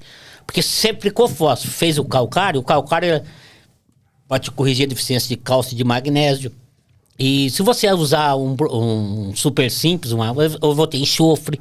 Então, que também são os macros, os elementos de mais necessidade no solo, né? Então, para fazer uma boa reforma de pastagem, começamos com uma calcarear, jogar fósforo. Se tiver baixo teor de matéria orgânica, vamos jogar um bom esterco, né? Jogar um bom esterco, mexe tudo isso, joga a semente, que você vai ter uma reforma de pastagem espetacular. E tem um ditado que fala assim, ó. Se você quer ganhar dinheiro com boi, você tem que chegar no teu pasto, o teu boi tem que estar se mexendo toda hora e dando risada. E não pode sentir vento no carcanhar dele. Isso significa o quê? Que ele tá mexendo toda hora porque a ponta do capim tá cutucando ele na barriga, né? Aí ele sente cócega, ele fica feliz da vida. Nem mosca vai beirar ele. Você viu como é que é a coisa, Natan? Ele tá falando do ditado popular, mas na verdade o que ele tá querendo dizer é o quê? Você tem que chegar no pasto e você tem que ver o brilho dos animais. Sim. Você vê que você chega num pasto, os animais nem se mexem, tá triste, jururu. Alguma coisa não tá bem. Tá bem. Observar animais. Eu tô aprendendo muito isso na minha criação de frango lá. Eu tenho que parar em alguns momentos, eu tenho que observar. No meio de 100, por que tem 2 ou 3 que saiu que tá meio acumulado ali? Por que eles estão tudo junto num lugar só? Por que eles estão tristes? Ou se eles estão bem? Se eles estão nutridos, tão brilhoso? Tudo isso vê. E uma coisa importante da nutrição animal, que você sabe tão quanto, e você vai me contar muito mais sobre isso, qualidade da água dos animais. Toda a vida. Todo mundo... não é todo mundo. Vamos falar assim, aquele caipira antigo, o cara acha que uma água de chuva, uma água de curva de nível, que tá suficiente para os animais. E a gente tem que pensar um pouquinho mais na qualidade da água, né, Valdemar? Para fazer essa composição. Pô, você tem ração, você tem nutrição animal, você tem pasto. Eu quero saber e a água. Inclusive a água que é um dos fatores que deixa a saúde do animal, né? Eu só pergunto pro cara que cria. Você beberia essa água? Se você serve para você, serve para o animal. O animal é um bem que você tem que cuidar. Além de ser um patrimônio teu, né? Então, se você acha que serve para o gado beber, você beberia? Aí ele responde, né? Então, água tem que ter qualidade, sim. E antigamente, quando eu fiz o primeiro curso de irrigação, aí o professor faz, você quer saber se a água é boa para irrigação, uma água de um ribeirão, de um córrego? Você chega lá numa corredeirinha, senta lá e fica observando. Se tiver uma lambari correndo, subindo, pulando para lá, para cá, a água é boa. Se você chegar lá, você não vê nenhum peixe, você não vê nenhuma lambari, essa água não presta nem para irrigação. É uma realidade, gente. Onde a água é uma coisa que gera vida. Se você vê uma água que não tem vida, como é que vai dar isso? Né? Você tem que pensar na água como um bem. Então, por isso nós precisamos de proteger e muito nossos solos. Agora, claro que essas represas que fazem catálogo de chuva e água de Minas tem águas de boa qualidade, um pH bom, né? Agora, não dá para pegar água de enxurrada só, né? Que as águas vermelhas, sujas, aí não, né? Mas nós estamos com um lençol freático aqui muito bom. Nós temos as minas d'água. Jabuti, ele é bem específico, né? Tem, graças a Deus, temos graças a Deus, a aguinha boa, cara de jabuti, né, rapaz? Muita água boa ali, né? Ali é um dos poucos lugares que tem na região que acho que a Sanepar pega água de mina da população, né? Cata água de... É muito interessante isso, né? A Sanepar lá pega água de mina, tem muito lugar, a maioria é poço artesiano, né? Ou tratamento de rio e tal, né? Então lá pega. Conta um pouquinho pra nós, Valdemar, da história do açúcar mascavo. Em termos históricos, em termos de viabilidade econômica, de futuro, perspectiva. Fala um pouquinho pra nós. Então, o açúcar mascavo em Jabuti existe há mais de 30 anos. E esse açúcar mascavo em Jabuti, quando o pessoal começaram a fazer, eles faziam para consumo próprio, né? Eu, inclusive, em casa, nós fazia açúcar mascavo, mas para adoçar o nosso café mesmo. Não é nem para vender. Legal esse negócio Aí fazia rapadura, ataiada, que tem em Jabuti ainda faz, viu? melado. Melado. O açúcar mascavo começou e o pessoal moía a cana, apoiava naqueles tachos, ficava mexendo até dar quase o ponto, jogava num coxo de madeira e com a enxada, ia batendo para esfriar e quebrando os torrãozinhos para ela ficar Esfarelada. esfarelada. Muito trabalhoso, sacrificoso. Um cara que produz açúcar mascavo nesse sistema, ele enfrentava uma temperatura de 70 graus ali em volta do fogão, né? O cara era magrinho por natureza, porque não tinha como engordar. Ali ele queimava tudo. Isso é uma boa receita. Viu? Uma outra receita pra quem quer emagrecer é café com leite, tá? Melhor coisa que tem. Sério? Café sem açúcar, daí, no caso. Não, se levanta cedo, tira leite e vai caipir café. Ah, boa. Essa é a melhor receita. Rapaz, você me pegou de surpresa essa, hein? Mas vamos voltar pro açúcar. Aí, na época, eu trabalhei, nesses tempos que eu fiquei no estado, eu trabalhei 2 anos em Jabuti. 97 e 98. Aí eu voltei pro mundo de novo. E nessa época eu via o sacrifício desse povo fazer açúcar. Falei, gente, mas não pode. Isso aqui tá muito trabalho. Aí eu corri atrás da informação e descobri que em Capanema tinha uma certa tecnologia pro açúcar. Aí eu conversei com lá e me mandou, falei, nossa, isso aqui é o mignon pra nós. E Capanema tinha acabado de fazer uma reestruturação dos açúcar que pegou dinheiro do Estado. Na época, hoje não é mais político, então eu vou falar dele. O Hermes Brandão, que era o secretário de Estado. Eu consegui uma verba via Estado e fiz uma excursão. Peguei 40 produtores de Jabuti e levei pra lá pra Capanema. Lá perto de Barracão, perto de Pato Branco, na divisa com a Argentina. E ocorreu um fato curioso na época que eu estava indo, que naquela época estava muito assim, no auge das invasões de terra. Sem terras, invadindo terra pra lá, pra cá. E eram umas 4, 5 horas da manhã, num determinado posto da polícia rodoviária, pararam nós, acharam que nós ia sem terra aqui, invadir terra pra lá. Deu trabalho pra liberar o ônibus, sabe? Eu só consegui liberar o ônibus que eu liguei pro secretário. Quando eu tirei o crachá, mostrei que eu era do Estado, tava de blusa, tava meio frio, né?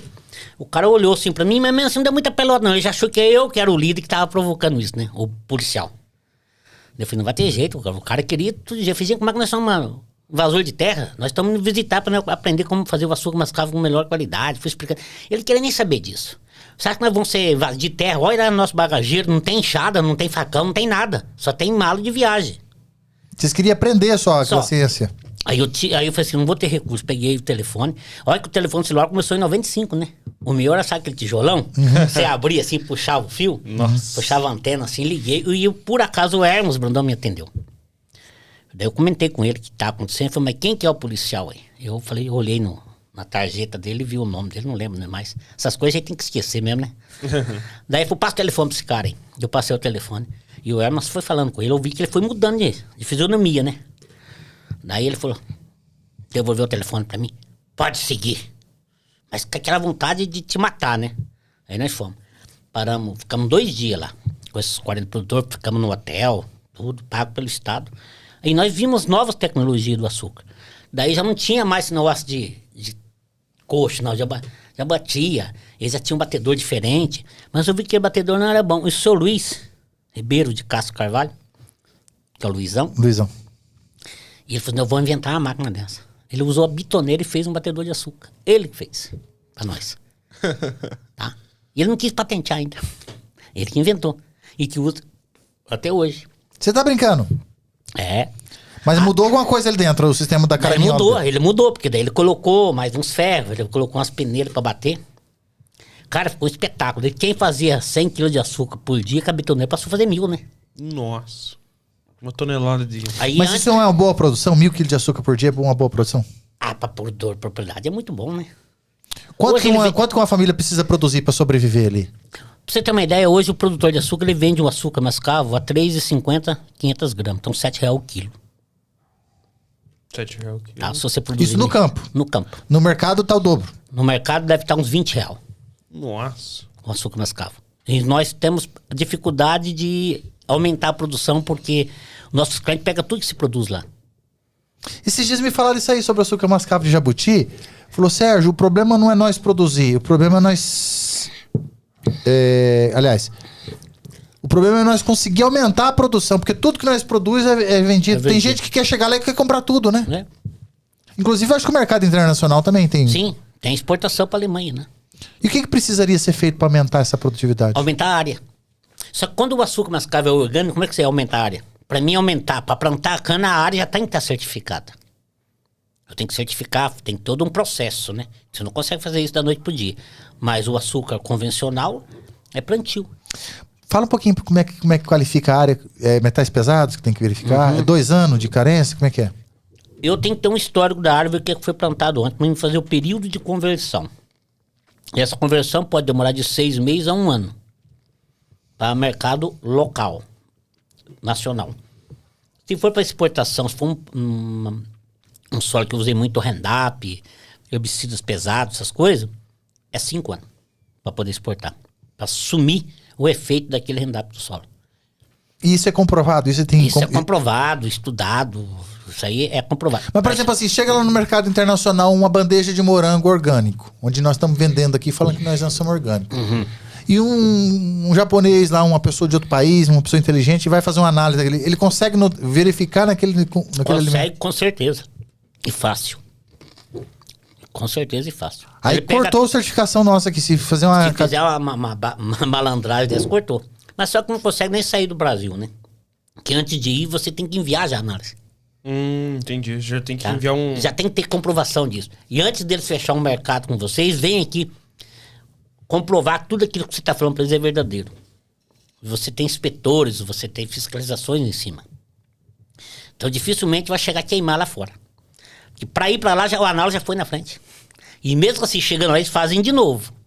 Mas se você mandou uma análise, deu tudo certo, aí você manda o produto, embarcou tudo, e passou, chegou lá e fez a análise, pegou, esquece, você nunca mais vende. E outra coisa, você vai ter que pagar todo o custo da exportação. Ida e volta com o produto. Nossa. E perde o teu produto ainda. Perde o teu produto, porque não vai prestar mais. Então você tem esse risco ainda. Então por isso que não dá pra brincar com essas coisas. Tem que ser séria mesmo, né?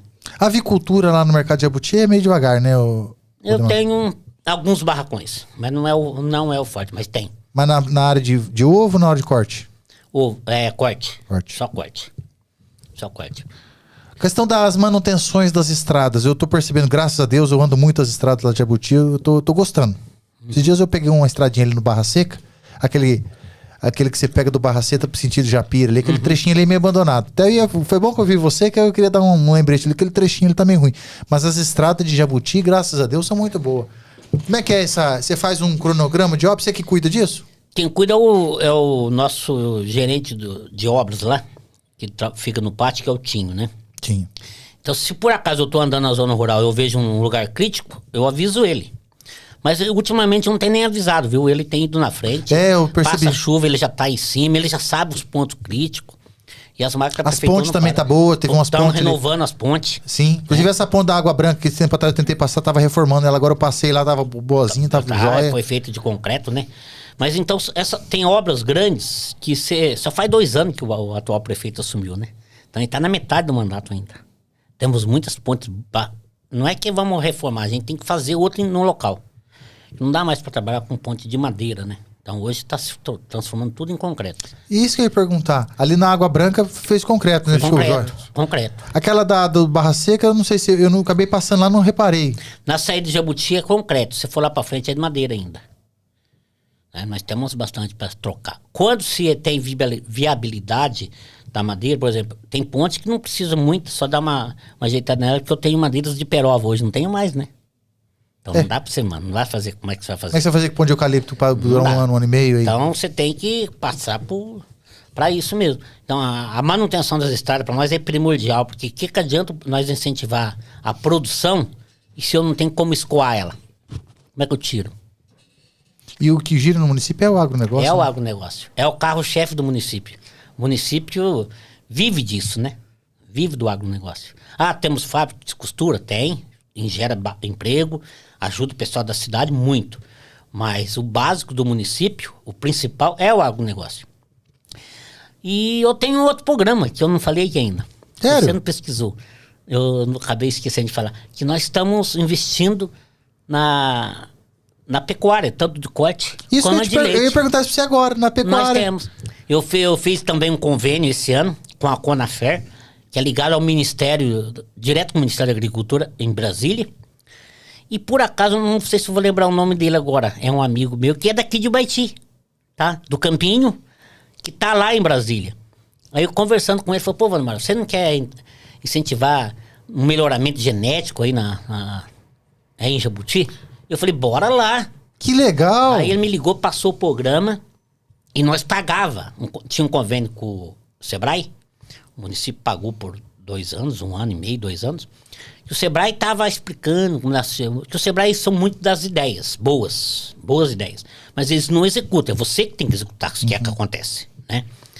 Nesse convênio que eu fiz com a Conafer, a gente já fizemos uma primeira etapa. Eles me entregam, gratuito, sem custo nenhum para o município, 600 prenhês ano. É uma boa safra, né? É uma boa safra. Você imagina me entregando 600 bezerros de alto padrão genético. E depois do segundo ano já multiplica. Do segundo ano, mais 600. Então, para 4 anos, eles vão me entregar. Eu fiz o convênio com eles para 4 anos, que é o programa, para me entregar 240 bezerros. 2.400. 2.400 bezerros. Não, isso que eu fico pensando, que além da qualidade genética introduzida já em primeiro impacto, esse melhoramento genético vai ser reprodutor. Sim. E eu já Então, no melhoro período 50%. de 5, 6 anos aí, já acho que melhora 80% do rebanho. 80% do rebanho. Tanto no leite quanto no corte. E raça selecionada mesmo. Selecionada. Padrão da alta genética. Que é essa empresa de sêmen francesa, né? Hoje... E sem custo, tá? O produtor não paga nada. Olha que coisa... O trabalho do produtor é pegar as vacas e deixar na mangueira. Aí o veterinário vem, faz os toques, vê qual que tá pra grávida, qual que tá prenha ou não tá. Já Dissemina. Daí ele põe um produto lá, dali do segundo dia ele vem, tira, analisa tudo, aplica um estimulante. Dali 3 dias ele vem e faz a inseminação. Concluímos isso faz 15 dias. Parabéns. Isso é uma coisa que já está acontecendo no município também. Você imagina o padrão genético que vai melhorar? Aí eu ia perguntar pra você, inclusive assim, porque eu tô vendo assim, na prática, eu vejo muito Jersey na área de leite, né? Porque o pessoal não precisa se adaptou bem da Jersey, a Jersey é pequenininha, é melindrosa, é facinha de mexer. Mas eu acho que nesse melhoramento genético deve estar vindo muito holandesa, né? Tá vindo muito girolando. Girolando, tem algum... Aí tem produtor que é Jersey, se tem que é leite, que é holandesa, tem. Ah, tem três. Tem opção. Em Castro que estão usando muito girolanda, né? Sim, muito. Muito girolanda. Não sei se você acha que... Alto padrão de produção, né? Eu tive na Expo Leite esse ano e a campeã nacional do leite estava lá, né? Ela só produziu 105 quilos de leite no dia, gente. Vocês sabem o que é isso? 105 quilos de leite? É muita coisa, não dá nem pra imaginar. Não dá pra ninguém. O tamanho do Uber dessa vaca, como que é então, cara? Tá quase arrastando. Mas essa vaca não anda, né? Ela tem sala VIP, ela come do melhor, mas tudo balanceado. Ela não é uma vaca gorda, mas é uma máquina de produzir leite. Não é por nada que Castro é a bacia leiteira. Você tem que usar isso como exemplo, né, de performance. Você não vai ter todas as vacas assim. Eu tava vendo um vídeo do... esqueci aquele cara lá que é explorador, que a gente até tá tirando sarro dele esses dias aí, com o pessoal do skate. Richard. O Richard, isso. Ele foi fazer uma gravação de um vídeo lá e eu vi uma leiteria totalmente robotizada. Sim, tem. Que é um robô que tira o leite da vaca. Aí a vaca, tipo assim, ela chega, ela tem todas as vacas têm a cama dela. Ela fala assim, quero tirar leite 2 horas da manhã. Ela entra numa seleção, o robô vê se ela já tirou, se tá no período para fazer a ordenha. O robô vai lá, ela entra para um portão, limpa todas as tetinhas, coloca ali certinho, sai para outro portão e tá livre de novo. Ele meio que maneja ela, né? Você já tirou leite, você sai pra cá. Ele meio que obriga ela a fazer um certo caminho. Isso. Não, você já tirou leite, então agora você não vai. Porque na verdade ela gosta de tirar leite, né? Porque ela, claro, cada hora que ela vai lá, sai, vai comer, né? E tem vaca que só produz leite ouvindo música, né? Esse eu acho bacana, cara, colocar música. Isso. Seu pai não usava isso lá, né? Música. O meu pai, acho que eu não lembro se ele usou isso. A vaca gosta de ouvir música quando tá tirando. O pessoal coloca até ópera. Eu escovo as vaquinhas ficam todas doidinhas, né, cara? Quando a gente chegou com a primeira vaquinha, sei lá, comprei uma escova pro cavalo, pra ficar escovando o cavalo. Daí eu falei, vou escovar a vaca, vamos ver se ela gosta. Ela fica quietinha assim, ó, cara. Nem se mexe. Carinho quem não gosta, né? Sim. Né? Hoje em dia eu vejo assim acho que mais pro pessoal assim, raiz mesmo, que tá, sei lá, a vida inteira no sítio, que é com casqueamento. Hoje tem algum projeto para casqueamento de bovinos, Tem. lá em Jabuti? Hoje quem faz casqueamento de animais, tanto equinos quanto bovinos, são os próprios veterinários, sabe? Mas tem muitos filhos de produtores que fez esse curso via Senar. O Senar oferece curso. Que eles vão fazer e aprendem a casquear. Eu tenho filho de produtor que sabe fazer inseminação. Que o Senar também ofereceu esses cursos ali. Então hoje só não vai atrás da tecnologia quem não quer. Seja em qualquer setor, qualquer exploração. Né? Você vai fazer e vai aprender a fazer isso. Se uma pessoa que estiver na cidade nos assistindo hoje, ele quer mudar de vida um pouco, sair desse trânsito de buzinaço e tal, e quer trabalhar no agronegócio. Ele pode se especializar em alguma coisa e atuar prestando serviço para os produtores? Com certeza. O que você sugere, assim? Hoje tá vindo aqui para a região, tá ouvindo a rádio hoje, né? E Jabuti é um deles, Tomazina, Siqueira, Japira, Pinhalão, Ibaiti. Cursos técnicos do 2º grau. Né? Hoje tem o agronegócio, cursos técnicos, né? Que é uma coisa real da nossa região. Vai ter um curso em Jabuti, vai ter outro em Tomazina sobre o agronegócio. Você vai sair formado técnico do agronegócio. Que legal. Então, essa é uma oportunidade ímpar para se vir. Já está aprovado esses cursos. Aqui em Baiti, eu não vou lembrar o nome do curso, mas não tem o agronegócio. Não sei porque essa é a escola que pede, né? E foi aprovado. Então, se o cara quer vir para cá hoje, fala, não, eu quero mexer, eu vou para lá e vou aprender. Você tem todas as condições de vir para a cidade, comprar a tua chacrinha ali e procurar a gente lá. E a gente vai dar os cursos via Sebrae, via Senar. Então, a gente tem os cursos profissionalizantes dentro daquela atividade que ele quer. E rapidinho ele vai pegar o jeito, né? E daí você quer produzir morango, vai ter curso de morango, de estufa, de hidroponia, semi-hidropônico, do jeito que você quiser. Você, vou produzir olericultura? Tem um curso para isso. A gente consegue trazer esses cursos para a localidade. Ou indicar onde tem. Sabe? Não importa qual cultura. Não importa. Eu nunca mexi com nada, quero aprender. Maravilha. É muito melhor às vezes você mexer com um produtor que nunca mexeu com nada. Ele não tem vício. Ele faz tudo que a gente recomenda. Agora tem produtor que acha que conhece mais que o técnico. Aí fica difícil. Aí fica difícil. Né? E eu falo assim, quando eu pego uma propriedade para atender, eu já aviso o produtor, se você comprar produto sem eu te oferecer, sem eu te recomendar, eu paro de atender você. Véio. Não tem 2 médicos para um paciente só. Então, vendedores são bem-vindos. Só que eles estão lá para vender, eles não estão para dar assistência técnica. Quando eu presto assistência, eu indico o produto. A loja você escolhe onde você vai comprar. Né? Que nós temos várias lojas boas aqui na nossa região. Hoje tá bom para vir para cá para produzir. Se você viesse aqui há 10 anos atrás, nós não tínhamos essa quantidade de lojas agropecuárias que nós temos aqui hoje. Inclusive porque isso gerou concorrência, baixou o preço. Olha quantas lojas tem aqui em Baiti. Nós temos loja agropecuária lá em Jabuti, Pinhalão, todos os lugares hoje tem loja e todo mundo está sobrevivendo. Isso é muito importante para a região, que antigamente não dava. Às vezes você recomendava um produto, o cara tinha que trazer lá do Cerrado de Londrina. Hoje você compra aqui. Nós temos grandes lojas aqui que oferecem os produtos, os insumos que a gente precisa. Então não importa o que você quer fazer. Eu até falei outro dia, brinquei com o prefeito Regis lá. Se o cara falar que vai vir aqui, por exemplo, não, mas eu quero criar elefante. Eu falei, beleza, vou te dar assistência. eu consegui. Eu falo por quê? Porque hoje você tem uma internet, é só estudar, cara. Só procurar informação.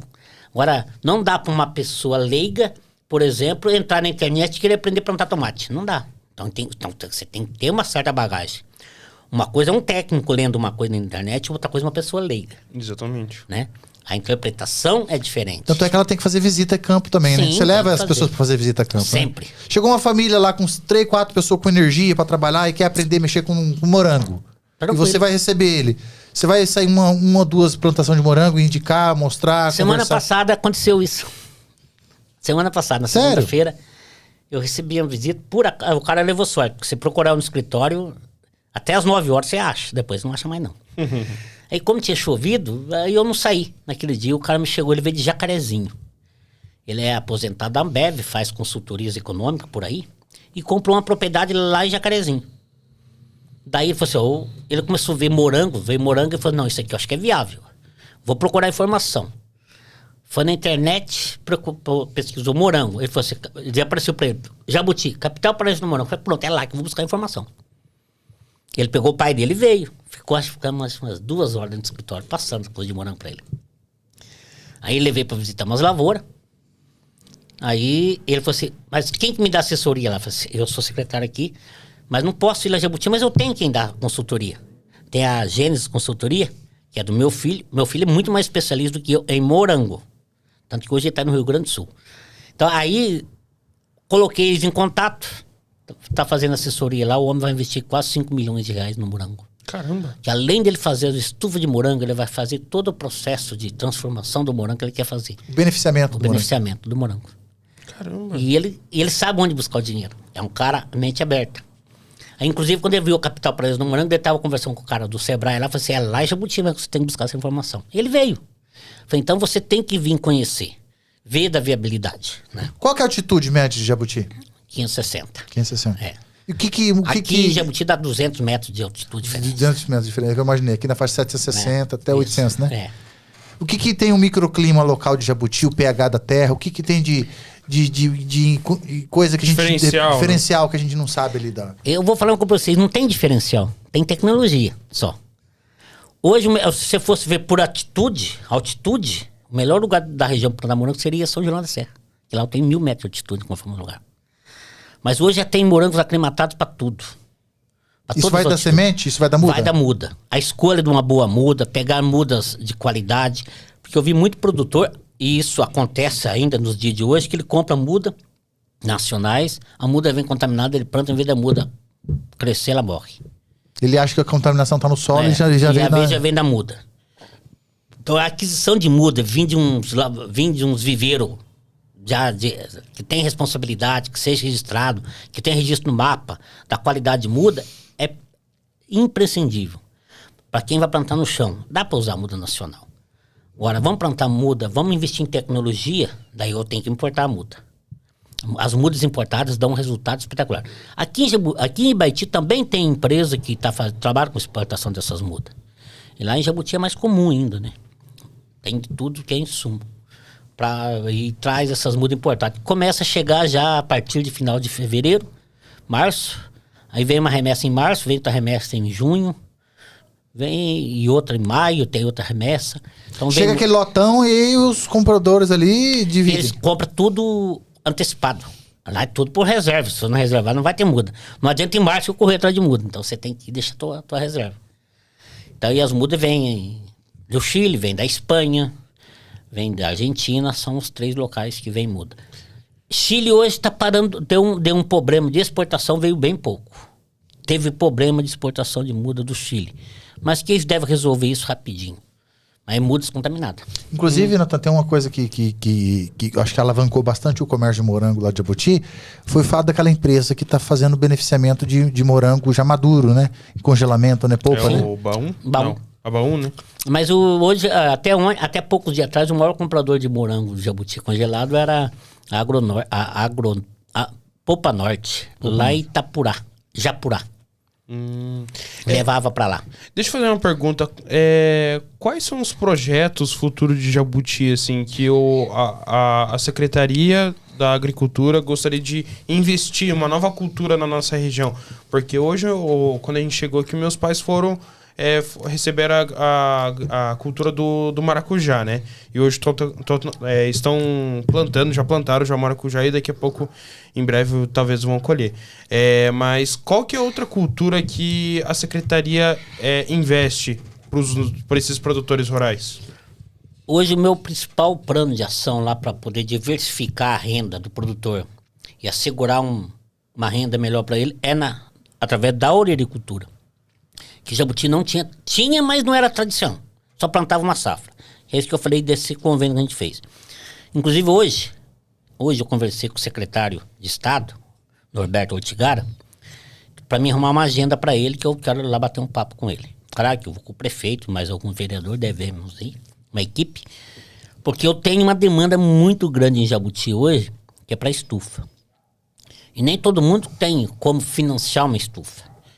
E a gente tem que fazer crescer os pequenos, as pessoas que não têm aquela aquela capacidade de pagamento, que não tem um crédito num banco, vim aqui no Banco do Brasil e levar de montar uma estufa. Nós temos mais de 80 estufas em Jabuti.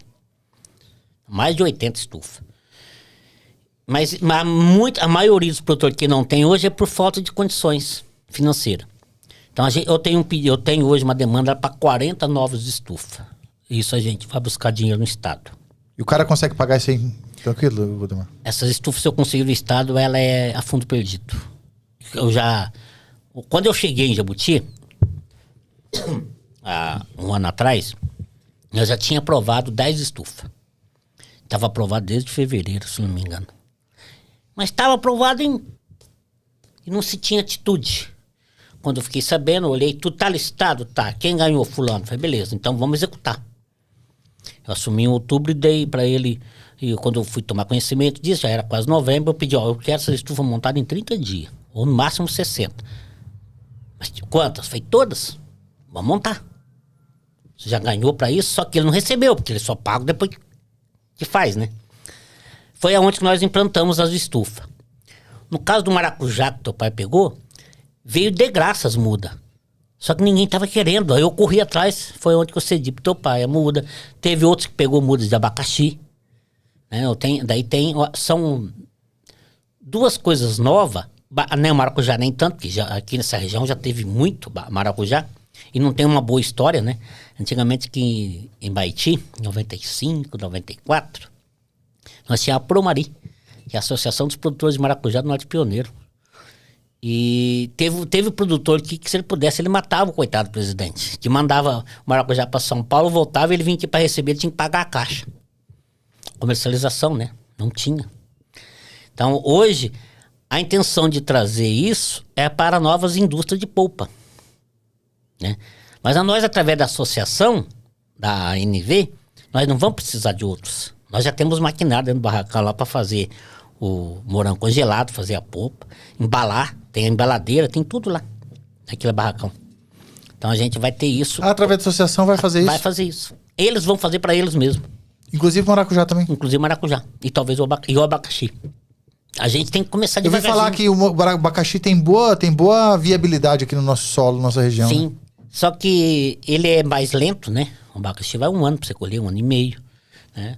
Então, você tem que ter uma área e fazer isso. Plantar. Se você pegou 2.000 mudas esse ano, o ano que vem você pode ter 10.000, 12.000 mudas.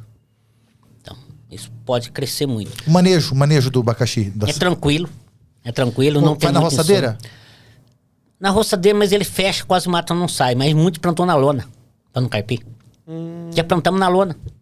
E faz igual morango. Porque você vê esse negócio da lona, por exemplo, assim, a lona é um plástico, um material que não é barato. É o mush. Sim. É o mush. Não é um negócio barato. Então, assim, a gente fica sempre com medo, assim, de ver o custo-benefício disso aí, né? Mas você pega hoje um rolo de lona de 1,20 m, são 500 metros, R$700. Né? Você vai pôr quase 2.000 pés nele. Então, você elimina a carpida. Aí nós colocamos a fertirrigação, né? O gotejo por baixo da lona. E você irriga. E tranquilo. Fez uma boa nutrição. Fez uma boa nutrição. Faça a base. Vamos voltar a bater de novo na nutrição. Fazer base bem feita. Os canteiros faz tudo no trator, daí tudo no... Faz. Tem as rotativas, tem os tratores. Nós prestamos serviço de preparo de solo. O cara aguenta fazer um negócio de 50 alqueires de abacaxi, assim, desse jeito, tudo no plástico? Assim? Aguenta, tranquilo. Aguenta. Claro, para plantar 50 alqueires já tem que ter mesmo, né? Mas vai fazer sim, porque o custo-benefício disso é bom, porque senão ele vai ter que empreender de muita mão de obra externa para poder fazer a manutenção. E a colheita? Só manual daí? A colheita é manual. Aí a luvona na mão e facão no pé. Não existe robô para isso? Não. Se tem, eu não conheço ainda. Mas eu já tenho robô para colher tomate, né? É. Tem máquina que colhe tomate, mas tomate rasteiro, não tomate doutorado. Uma coisa que o pessoal está ingressando forte é a colheita agora com o café, né? Com colhedeira. Sim, né? isso já é realidade, né? Realidade. Café é a realidade. Você usa a colheita de café. Hoje o pessoal já reforma os cafezais preparando para entrar na máquina. É. Né? Então aí tudo, por isso que você tem que definir o que você vai fazer e como você quer fazer. Aí a gente define o espaço, o espaçamento e a quantidade de plantas que você coloca. Corredor aí de 2,80 por 80 centímetros, um pé para o outro? Para colher com máquina de 2,80 a 3, né? É, 2,80, 2,90, 3. É, 3. Aí depende da variedade. Aí a vereadade vai dizer muito esse espaçamento. Ô, Natanzão, parece que não estamos esquecendo de falar alguma coisa, Valdemar? Estamos esquecendo de falar alguma coisa? Um assunto que a gente esqueceu de falar alguma coisa? Acho que falei de tudo, né? Falou de tudo. Você sabe, mesmo, meio sortido, um assunto nosso é meio aleatório. Esse aqui vai ficar na história. Depois nós vamos tirar alguns momentos, pequenos trechos dos melhores momentos pra gente exaltar. Esperamos que esse programa também a galera de Jabuti assista, que você compartilhe, que os nossos seguidores te sigam, que os seus nos sigam, que essa história fique muito bonita no ar, por muita gente assistir. Obrigado de coração por você ter vindo aqui. Infelizmente, nosso programa tá finalizando, tá fechando por aqui. Você vê, a gente começou a conversar, já tá com 1h30 de conversa. Parece que voou o horário, né? Muito bom. Ó, sinta-se convidado para vir aqui novamente quando você tiver alguma estrela, alguma celebridade, uma novidade um também. Profissional, uma pessoa querida que você queira indicar para vir aqui dar o seu recado, pra gente fazer esse bate-papo. Isso é uma maneira descontraída da gente eternizar uns bons momentos, ficar marcado, alguns amigos que estão à distância nos assistir. Volte sempre. Calma aí. Enquanto for fazer um bom churrasco, me chama que eu sei fazer também, viu? Ô, Glória, aí sim, ó. Aí sim. O pessoal que está nos assistindo, esse programa, inclusive, vai ser patrocinado pela Imobiliária Ibaiti, que é uma das empresas parceiras nossa.